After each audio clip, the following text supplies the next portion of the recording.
कृष्ण कथा में प्रवेश करते हैं सज्जनों।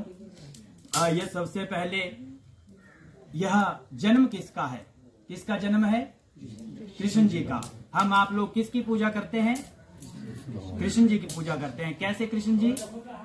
लड्डू गोपाल जी, लड्डू गोपाल जी की पूजा करते हैं। अब ये जो आप सभी ने देखा होगा आपके घर में, ये जो लड्डू गोपाल जी है, एक हाथ में लड्डू ऊपर है, एक हाथ में लड्डू नीचे है, और इसी रूप का हम आप सभी लोग सबसे ज्यादा पूजन करते हैं। तो आइए सबसे पहले इसके ऊपर थोड़ा सा आपको इस कथा के बारे में बताता हुआ कि ये जो लड्डू गोपाल जी है यह कब हमारे बीच में आए, इनका ये जो स्वरूप है, यह स्वरूप इनका कब बना। बोलिए लड्डू गोपाल भगवान की जय। एक बार की बात है सज्जनों, वृंदावन में एक बहुत विद्वान आदमी रहते थे जिनका नाम था कुंभन दास। कुंभन दास नाम के एक जो विद्वान थे, बहुत सारी कथाएं इत्यादि किया करते थे। लेकिन क्या हुआ, अब अवस्था ऐसी हो जाती है जब हम तृतीय आश्रम में पहुंचते हैं, सन्यास में पहुंचते हैं, उसी समय क्या हुआ, जो हमारे कुंभन दास जी थे उनके एक पुत्र था जिसका नाम था रघुनंदन दास। और क्या हुआ, वह उन्होंने कथा करनी छोड़ दी थी। अब अपने घर में अपने लड्डू गोपाल जी की पूजा में लीन रहते थे, हमेशा लीन रहते थे। बड़े प्यार से उनको भोजन बनाते थे, भोग लगाते थे और बस उन्हीं की सेवा में रहते थे। एक दिन क्या हुआ, गोकुल से कुछ ग्वाले आए और जैसे ही ग्वाले आए वह पहुंच गए सीधे कुंभन दास जी के पास और क्या आग्रह किया, अरे प्रभु, हमने आपके मुख से श्रीमद् भागवत कथा का श्रवण करना है, इसलिए आप कृपा करके एक बार आइए और वृंदावन में आकर के अपने मुख से हमें श्रीमद् भागवत के में गोता लगवाइए।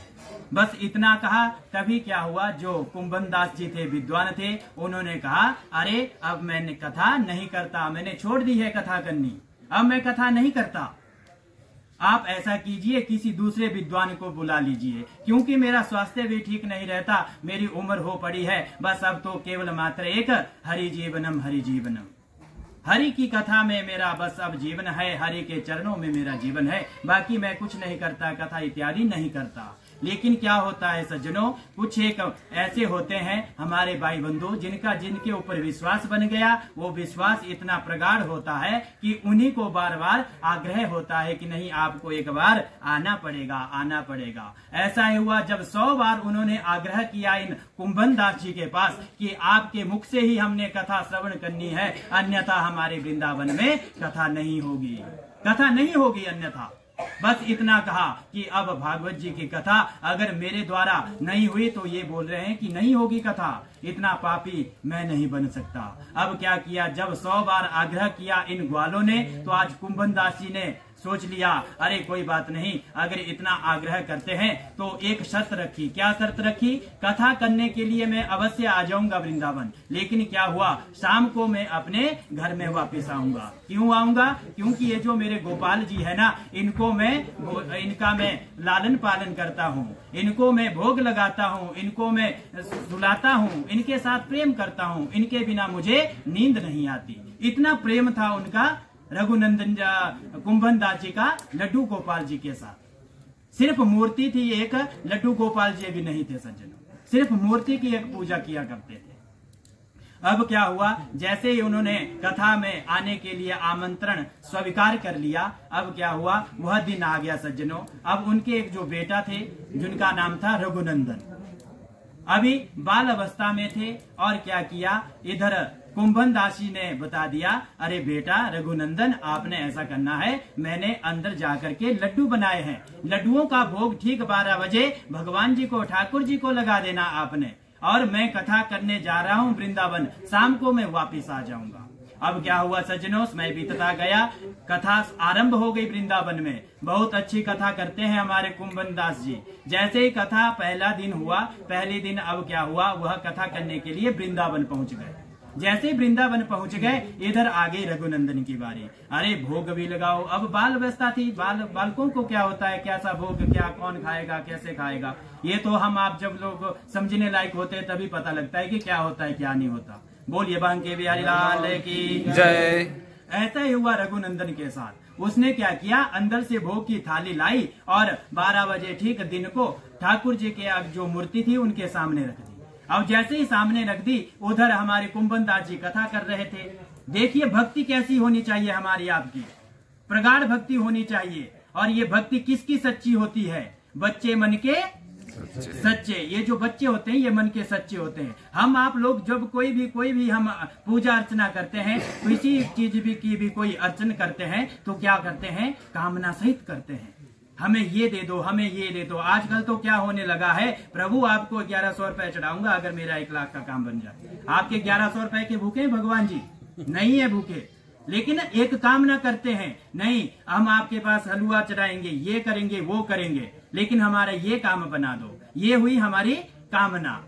सकाम भक्ति बोलते हैं इसको। निष्काम भक्ति कैसी होती है, निष्काम भक्ति होती है जिससे हम कुछ नहीं चाहते, प्रभु आपका दिया आपको अर्पण। बोलिए बांके बिहारी लाल की। ऐसे ही हुआ सज्जनों रघुनंदन जी के साथ। अब रघुनंदन जी ने अंदर से प्लेट लाई है और उसमें रखे हुए हैं लड्डू। जैसे लड्डू रखे हुए हैं, अब पहुंच गए मूर्ति के सामने। जैसे मूर्ति के सामने पहुंच गए, उसी समय क्या हुआ, ठाकुर अब रघुनंदन जी ने हाथ आगे किए और आंखें बंद कर ली, प्रभु भोग लगाओ, प्रभु भोग लगाओ। अब आगे तो मूर्ति थी, भोग कौन लगाता, भोग कौन लगाता, आगे तो मूर्ति थी। जैसा हम आप लोगों के साथ होता है, हमारे साथ भी ऐसा ही होता है, लेकिन अपनी इच्छा को हम पूरी करते हैं, उनको जैसे तैसे उनकी मूर्ति के साथ स्पर्श करते हैं। लेकिन ये जो बच्चा था इसने ऐसा नहीं किया, रघुनंदन ने ऐसा नहीं किया। और क्या किया, हाथों में लेकर के उस भोग की थाली को आंखें बंद करके, त्वदीयं वस्तु गोविंद तुभ्यमेव समर्पयेत्, हे प्रभु आपकी वस्तु है, इसको आप स्वीकार कीजिए, आप इसको स्वीकार कीजिए। लेकिन क्या हुआ, 5 मिनट हो गए, आंखें खोली, आगे भोग का वैसा, अभी तक तो भगवान जी ने खाया ही नहीं है। अब क्या हुआ, फिर से आंखें बंद कर ली और फिर से मंत्र बोला है। जैसे ही मंत्र बोला है, फिर से 10 मिनट बाद आंखें खोली तो आगे फिर से लड्डू, वैसे के वैसे सज्जनों, वैसे के वैसे। अब ऐसी प्रक्रिया को क्या हुआ, 1 घंटा हो गया, 2 घंटे हो गए, 3 घंटे हो गए सज्जनों।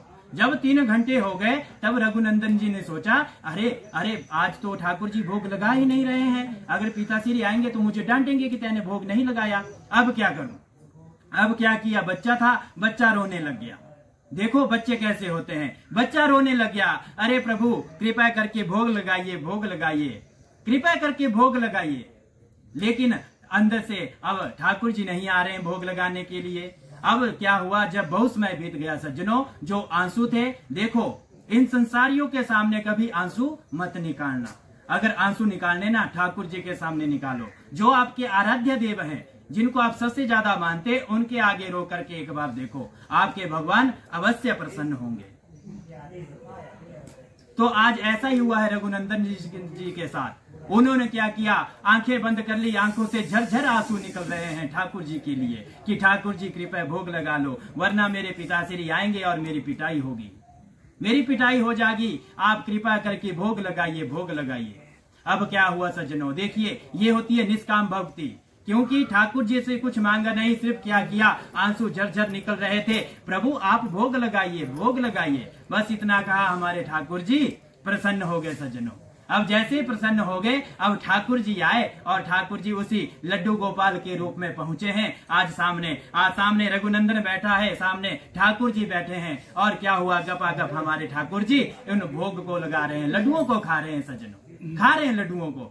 ऐसे होते हुए क्या हुआ सज्जनों, शाम के समय उनके पिताश्री वापिस आए, कुंभन नंदन जी। अब जैसे ही पहुंचे, क्या कहा, अरे बेटा रघुनंदन, जो भोग बचा है कृपा करके लाओ, हम भी भोग लगाते हैं। अब क्या किया, रघुनंदन ने कहा, अरे पिताश्री ये जो भोग था यह तो ठाकुर जी ने सारा खा लिया, कुछ नहीं बचा है भोग से, सारा ठाकुर जी ने खा लिया। बस इतना कहा हमारे रघुनंदन जी ने। अब जो कुंभन दास जी थे, उन्होंने सोच लिया, अरे बच्चा है, खुद खा लिए होंगे तो बाद में मेरे को झूठ बोल रहा है, चलो कोई बात नहीं। क्या किया, 1 दिन ऐसे ही बीत गया, दूसरा दिन बीत गया सज्जनों, 5वां दिन बीत गया, 6ठा दिन बीत गया। जैसे 7 दिन पूरे हो गए इसी प्रक्रिया को, रोज रघुनंदन जी भोग लगाते, उनके पिताश्री भोग पका करके छोड़ जाते, रघुनंदन जी भोग लगाते, ठाकुर जी आते, उस भोग को लगाते और अपने आप स्वयं फिर से अदृश्य हो जाते। बस यही प्रक्रिया 7 दिनों तक चली सज्जनों। अब जैसे ही 8वां दिन हुआ, अब क्या सोचा, जो कुंभनदास जी थे उन्होंने सोच लिया, अरे मैं कथा करने क्या गया वृंदावन, बेटे ने तो झूठ बोलना आरंभ कर दिया, झूठ बोलना आरंभ कर दिया। झूठ नहीं बोलना चाहिए। आप सभी ने सत्यनारायण भगवान जी की कथा को श्रवण किया होगा, उसमें कथा आती है जो झूठ बोलते हैं उनसे सत्यनारायण भगवान जी अप्रसन्न हो जाते हैं, क्रोधित हो जाते हैं, इसलिए झूठ कभी नहीं बोलो। बोलिए बांके बिहारी लाल की जय। अब कुंभननाथ ने सोच लिया, अरे बेटा झूठ बोल रहा है, आज क्या करूंगा, कथा तो संपन्न हो गई है 7 दिवस की, आज क्या करूंगा, यहीं छिप करके देखूंगा कि अपने आप खाता है, करता क्या है इतने सारे लड्डुओं का। आज क्या हुआ, यह कुंभनदास जी कथा करने के लिए नहीं गए। 7 दिवस पूरे हो चुके थे, श्रीमद् भागवत महापुराण पूर्ण हो चुका था सज्जनों। जैसे ही पूर्ण हो चुका था, अब इधर पहुंचे हैं और क्या कहा आज फिर से बेटे से, लो बेटा मैंने आज फिर से भोग बनाया है, आपने ठीक 12 बजे अपने ठाकुर जी को भोग लगा देना है। और अपने आप क्या हुआ, दरवाजे के पीछे छिप गए सज्जन, दरवाजे के पीछे छिप गए। जैसे ही छिप गए, अब क्या हुआ, 12 बज गए। जैसे ही 12 बजे, अब रोज की तरह आज भी रघुनंदन जी ने क्या किया, भोग की थाली लाई और सामने रखी और क्या कहा, त्वदीयं वस्तु गोविंद तुभ्यमेव समर्पयेत् गृहाण सुमुखो भूत्वा प्रसीद परमेश्वर। हे प्रभु आपका भोग है, इसको ग्रहण करो। बस इतना कहा, तभी क्या हुआ, हमारे ठाकुर जी वहां से घुटनों के बल चलते हुए पहुंच गए भोग के पास। बस जैसे ही पहुंचे हैं भोग के पास, क्या हुआ, एक लड्डू इस हाथ में उठाया और एक हाथ ऊपर एक हाथ नीचे, दूसरे हाथ में भी लड्डू, और ऐसे जैसे ऐसे इस दृश्य को हमारे कुंभनदास जी ने देख लिया। कुंभनदास जी देख रहे थे दरवाजे से छिप करके। जैसे ही उन्होंने इस दृश्य को देख लिया और आंखों से झरझर आंसू निकलने लगे, अरे क्या मेरी भक्ति, उम्र चली गई मेरी भक्ति करते हुए, कभी मुझे ठाकुर जी ने दर्शन नहीं दिए। इतनी कथाएं कर ली मैंने, इतना सब कुछ कर लिया, लेकिन ठाकुर जी के दर्शन कभी नहीं हुए। लेकिन देखो मेरा पुत्र कितना महान है, इसकी कृपा से, इसकी भक्ति से आज मुझे भी ठाकुर जी के दर्शन हो रहे हैं, लड्डू गोपाल के दर्शन हो रहे हैं, ठाकुर जी के दर्शन होते हैं। धन्य हूं मैं, धन्य है मेरा बेटा, धन्य है भगवान जी के ऐसे भगत। बस इतना मन में सोच विचार किया और आगे आए कि आज मैं आशीर्वाद लेता हूं ठाकुर जी से, ठाकुर जी से आशीर्वाद लेता हूं। तभी क्या हुआ, आंखों से झरझर आंसू निकल रहे हैं कुंभनदास जी के, और जैसे ही ठाकुर जी को देखा, ठाकुर जी की नजर सीधी कुंभनदास जी के पास पड़ी। उसी समय हमारे यही स्वरूप जो आप हम लोगों के घर में विराजमान है ठाकुर जी, एक हाथ में लड्डू ऊपर, एक हाथ में लड्डू नीचे, और अपने बैठे हुए हैं। उसी रूप में आज क्या हुआ, हमारे ठाकुर जी जड़ रूप हो गए सज्जनों, जड़ रूप हो गए। क्या हुआ, उनकी भक्ति इतनी प्रगाढ़ नहीं थी जितनी बच्चे की थी, क्योंकि बच्चा निष्काम भाव से भोग लगाता था। लेकिन क्या होता है, जो समझने लायक होते हैं, वह निष्काम भक्ति इस कलयुग में संभव नहीं है सज्जनों, नहीं है संभव, कोई भी नहीं कर सकता निष्काम भक्ति, सभी सकाम भक्ति करते हैं। उसी समय हमारे ठाकुर जी जड़ हो गए सज्जनों। जैसे ही जड़ हो गए, अब ठाकुर, ये जो कुंभनदास जी थे, रो रो करके इन्होंने अपना सर पटना, नीचे पीटना शुरू कर दिया, सर पीटना शुरू कर दिया। और इधर से क्या पूछते हैं रघुनंदन जी, अरे पिताश्री आप क्यों रो रहे हो? तब क्या कहते हैं, अरे बेटा आज तेरी वजह से मुझे ठाकुर जी के दर्शन हुए, लेकिन जैसे ही मेरी यह निष्काम वाली दृष्टि ठाकुर जी के ऊपर पड़ी, हमारी नजरें आपस में मिली, उसी समय हमारे ठाकुर जी जड़ रूप में हो गए, जड़ रूप में हो गए। तब क्या कहता है रघुनंदन, अरे पिताश्री आपने आज तक कभी ठाकुर जी को नहीं देखा? नहीं देखा। तो क्या कहते हैं पिताश्री, नहीं बेटा इतनी भक्ति कर ली, लेकिन कभी मुझे इनके दर्शन नहीं हुए, कभी दर्शन नहीं हुए। रघुनंदन जी कहते हैं, अरे पिताश्री 7 दिवस से तो यही आपका भोग लगा रहे हैं, जो आप पका करके छोड़ते थे, आपने मुझे बताया था भोग लगाना है, वही भोग मैं आज तक इन ठाकुर जी को लगाता था। हर रोज ये सारा भोग खा जाते थे। आप पूछते थे ना कि भोग लगाओ, तो कहां से भोग लगाता, सारा का सारा ठाकुर जी खा जाते थे। आज देखो एक लड्डू हाथ में ऊपर है, एक हाथ लड्डू नीचे है, और उसी रूप में आज जड़ हो गए हैं। उसी समय से क्या हुआ सज्जनों, हमारे आपके बीच में यह लड्डू गोपाल जी का रूप का अवतरण हुआ। बोलिए लड्डू गोपाल भगवान की जय, बांके बिहारी लाल की जय। एक और बात आप सभी सज्जनों से, हम आप लोग राधे राधे बोलते हैं, क्यों बोलते हैं? किसी को पता है राधे राधे क्यों बोलते हैं? पता है किसी को राधे राधे हम क्यों बोलते हैं? सभी को हमेशा अपने बच्चों को ऐसे आप गुण दीजिए। गुड मॉर्निंग की, गुड मॉर्निंग भी बोलिए, मैं मना नहीं करता कि आप गुड मॉर्निंग नहीं बोलो, लेकिन सबसे पहले संस्कार दीजिए अपने बच्चों को। जब तक आप संस्कार नहीं देंगे तब तक क्या होगा? आपने कथाएं श्रवण की है, धुंधुकारी की तरह हो जाएंगे। हम आप लोग क्या करते हैं? पुत्र पुत्र करते हैं, पुत्र के पीछे बहुत भागते हैं, लेकिन कई बार पुत्र क्या हो जाता है? कुपुत्र बन जाता है। एक बार की बात सज्जनों, ये जो हम राधे राधे कहते हैं, क्यों कहते हैं? एक बार एक मोर था। जो मोर था वह ठाकुर बिहारी जी के मंदिर के बाहर क्या हुआ, वृंदावन में, वहां पर बैठ गया दरवाजे के पास और कृष्ण नाम की रटना लगाने लगा। श्री कृष्ण श्री कृष्ण श्री कृष्ण श्री कृष्ण। 1 दिन हो गया, 2 दिन हो गए, 6 दिन हो गए, 1 महीना हो गया, 6 महीने हो गए सज्जनों। कृष्ण कृष्ण कृष्ण बस इसकी माला करता था जो मोर था, बस इसकी माला करता था। 1 वर्ष हो गया, लेकिन क्या हुआ? ठाकुर जी अंदर से बाहर नहीं आए, अंदर से बाहर नहीं आए। पूछा नहीं अपने भक्त को कि मेरी माला जप रहा है, मैं इसके पास जाऊं, इसके दुखों को दूर करूं, इसको सुख समृद्धि प्रदान करूं, लेकिन ठाकुर जी अंदर से नहीं आए। आज मोर को जब 1 वर्ष हो गया तो मन में एक गलानी जैसी हो गई। हम आपके साथ भी ऐसा ही होता है। पंडित जी बोलते हैं ना कई जगह कि आपने शंकर भगवान जी की पूजा करनी, आपके लिए लाभ प्रदान होगा। आपने 1 दिन की, 6 महीने की, 1 साल की, लेकिन जो आपको चाहिए था वो आपको नहीं मिला। आपने क्या किया? शंकर भगवान जी को छोड़ा साइड में, कृष्ण जी को पकड़ लिया, कृष्ण की भक्ति करने लगे। कृष्ण की भी 1 वर्ष भक्ति की, लेकिन आपको लाभ प्रदान नहीं हुआ। क्या हुआ? कृष्ण जी को भी छोड़ दिया, आज जगदम्बा मैया को पकड़ा है। जगदम्बा ने भी कार्य नहीं किया, आज डाउट चेलों के पास चले हैं, ऐसे चले, कुछ हुआ है, ऐसा नहीं हो रहा है, वैसा नहीं हो रहा है। क्या होता है सज्जनों? ईश्वर एक है, आप सभी जानते हैं, जानते हैं ईश्वर एक है, ईश्वर एक है, रूप अनेक है। एक उदाहरण के जरिए आपको समझाता हूं। यहाँ मामा जी बैठे हैं जिनके घर में यह उद्यापन है, इनके पुत्र है, इनके यह पुत्र हैं, लेकिन इनकी जो मिसिज है उनके यह पति हैं, और जो इनका बेटा है इनके यह दादा हैं, और इनके जो सासू है उनके यह जमाई हैं, इनके जो माता है उनके वह पुत्र हैं। है एक, नाम रूप अनेक हो गए, नाम अनेक हो गए, इनका जो संबंध था अनेक रूपों में बंट गया। ऐसा ही होता है, ये जो ईश्वर है एक है, लेकिन रूप अनेक होता है। इसलिए जो भी आपके दिल में आराध्य है उन्हीं को भजो। एक साधे सब साधे, सब साधे सब जाए। इसलिए एक की साधना करो। अब ये नहीं कहता कि आप बस एक की करो, बाकी आपने घर में ठाकुर रखे हैं, कृष्ण जी को न लाओ, शंकर जी को छोड़ दो, गणेश जी को छोड़ दो, मैं इनको नहीं मानता। नहीं, पूजन अर्चन सबका करो, एक अपना जो विश्वास होता है दिल का वह सिर्फ एक पर रखो। गजेंद्र मोक्ष की कथा आती है हमारे श्रीमद् भागवत कथा में। उन्होंने देखो, जब किसी को, सिर्फ किसी का नाम नहीं लिया था, सिर्फ एक का नाम लिया, नाम भी किसी का नहीं लिया, सिर्फ सत्य का नाम लिया। अब सत्य कौन है हमारे बीच में? केवल मात्र एक ठाकुर जी है। गर्भ स्तुति में एक श्लोक आता है सज्जनों, 10वें स्कंद के 3य अध्याय में, जहां हमारा जन्म हुआ है ठाकुर जी का, वहां पर एक श्लोक आता है, अभी उसका वर्णन आएगा।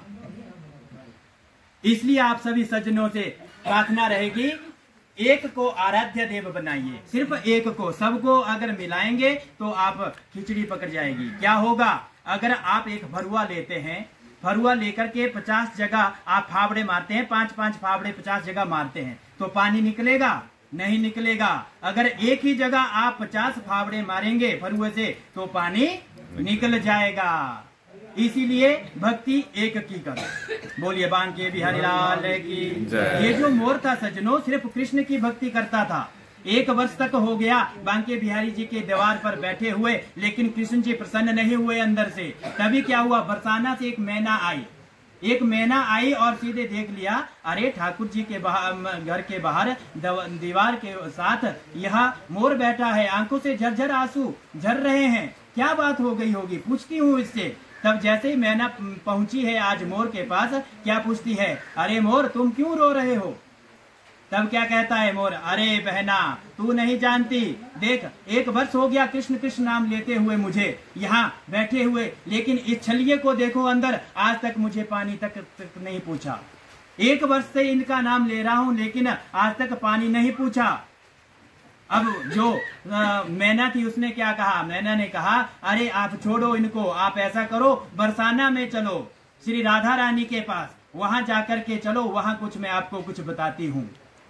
अब क्या हुआ सज्जनों, वहां से दोनों उड़े हैं मोर और मैना और पहुंचे हैं बरसाना में। आप सभी लोग गए हुए हैं वृंदावन में, मैं जानता हूँ, बोलिए वृंदावन धाम की। अब जैसे ही पहुंचे हैं बरसाना में, अब बरसाना में जैसे ही पहुंचे वहां क्या किया, जो मैना थी वह तो गाने लगी राधा राधा राधा राधा, वह उसकी जो आराध्या थी वह राधा रानी थी, लेकिन जो हमारे ये मोर थे इनके आराध्या देव थे कृष्ण जी। अब वहां भी बांके बिहारी जी के मंदिर के पास भी कृष्ण कृष्ण गाते रहे, और जैसे ही बरसाना में पहुंचे और राधा रानी के दीवार पर भी क्या किया, कृष्ण कृष्ण की नाम की माला रटने लगे। जो मैना थी कहने लगी अरे राधा राधा बोलो यहाँ पर। अब क्या कहता है मोर, नहीं मेरे आराध्या देव सिर्फ कृष्ण है, मानेंगे तो ठीक, नहीं मानेंगे तो कोई बात नहीं, ये उनकी मर्जी है। अब क्या हुआ, जैसे ही पहुंचे हैं आज बरसाना में मोर जी, वहां पर फिर से कृष्ण नाम की माला रटने लगे हैं। बस सज्जनों क्या हुआ, 2 बार नाम लिया है कृष्ण कृष्ण का, तभी उसी समय हमारी श्री राधा रानी अंदर से आई है। राधा रानी अंदर से आई है और गले लगाया है आज इस मोर को, और क्या कहा, अरे मोर तुम कहाँ से आए हो। तभी मोर कहता है अरे धन्य हो आप श्री राधा रानी, आपका नाम सुना था कि आप कृपामयी हो। श्री शब्द का अर्थ क्या होता है सज्जनों, कृपा, और कृपा का अर्थ क्या है, राधा रानी। आपने देखा होगा श्री शब्द जब आपके घर में पूजा होती है सभी के साथ श्री जुड़ता है। श्री इसलिए जुड़ता है कि आप सभी के ऊपर कृपा हो जाए। बोलिए बांके बिहारी लाल की जय। ऐसा ही हुआ है, जब सिर्फ 2 बार नाम लिया है कृष्ण कृष्ण का आज इस मोर ने, जैसे ही 2 बार नाम लिया है आज अंदर से राधा रानी आई है, गले लगाया है, अरे मोर तुम कहाँ से आए हो। तभी मोर कहता है अरे आपका नाम बहुत सुना था, जितना नाम सुना था उससे अधिक आपको पाया है। देखो आपके दरवाजे पर भी मैंने अपने आराध्य का नाम लिया, लेकिन आप दौड़ी दौड़ी अंदर से चली आई, दौड़ी दौड़ी अंदर से चली आई। इतनी कृपामयी है हमारी राधा रानी।